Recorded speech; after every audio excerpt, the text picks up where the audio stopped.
આ બાજુનો ખાસ લેજો એટલે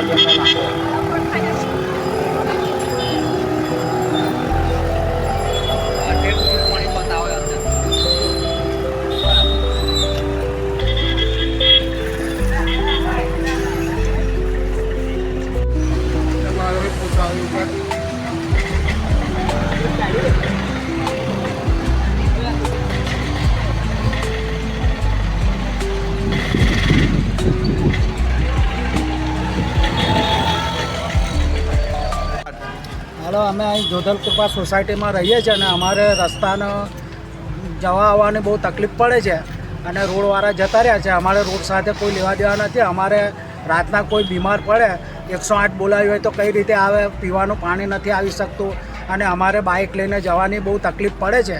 તો અમને કોઈ બી હિસાબે આવવા જવા માટે અહીંયા રોડ બનાવી આપો. અને આ બાજુ બધું પાણી ભરાયું છે, એની અંદર લોટ મચ્છર પાક્યા છે અને જો અમને કોઈ બીમારી લાગશે તેની જવાબદારી કોણ લેશે? તમારું નામ? મારું નામ રતિલાલ ખીમાભાઈ ગોવર્ધન. હું અહીંયા જોધલપુર બોલાવું છું. મારું નામ પ્રિયંકાબેન ચંદ્રકાંતભાઈ ચાપુ છે. અમારે અહીંયા પાણીની બહુ તકલીફ છે. અહીંયા રસ્તો છે નથી અને રોડ બનાવવાનું કીધું પણ એ રોડ બન્યો નથી અને અહીંયા ગટરો બી બહુ ઉભરાય છે, મચ્છર બી બહુ થાય છે. અમારે નાના નાના છોકરાઓ છે, ઉંમરવાળા વ્યક્તિઓ છે. રાતે મધરાતે કંઈ કશું થાય તો એમ્બ્યુલન્સ બી ના આવી શકે કે અમારી ગાડી બી બહાર ના જઈ શકે. અહીંયા ચાલવાનો રસ્તો છે, ત્યાંથી બાઇક પણ નથી જતી અને ચાલતું બી જવાનું. એની બાજુમાં ગટર છે તો બહુ તકલીફ થાય છે. 2-3 જણે ગટરમાં પડી બી ગયા છે અને બાઇક લઈને બી પડી ગયા છે. હું જાતે બી અહીં બાઇક લઈને પડી ગઈ છું. એટલે અમને વહેલી તકે રસ્તો બનાવી આપે એવું અમારે માંગ છે બધાની. હું જોધલ કૃપા સોસાયટીનો રહીશ બોલું છું. અમારી પાછળ ઉભેલા તે બધા લગભગ 35 ઘરવાળા રહીશો છે અને આ આવવા જવાનો રસ્તો નહીં. નાના છોકરા સ્કૂલે જાય તો કેવી રીતે જાય?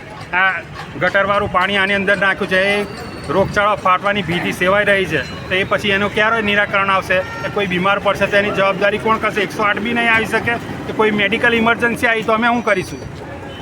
એ માટે અમને તંત્રને જાણ કરીએ છીએ મીડિયા દ્વારા કે આ કંઈક રસ્તો બનાવો અને અમને અહીંયાથી કંઈ બહાર નીકળવાનો રસ્તો કરો. તમે તો અમને એક જેલમાં પૂરી દીધા હોય એવું લાગે છે.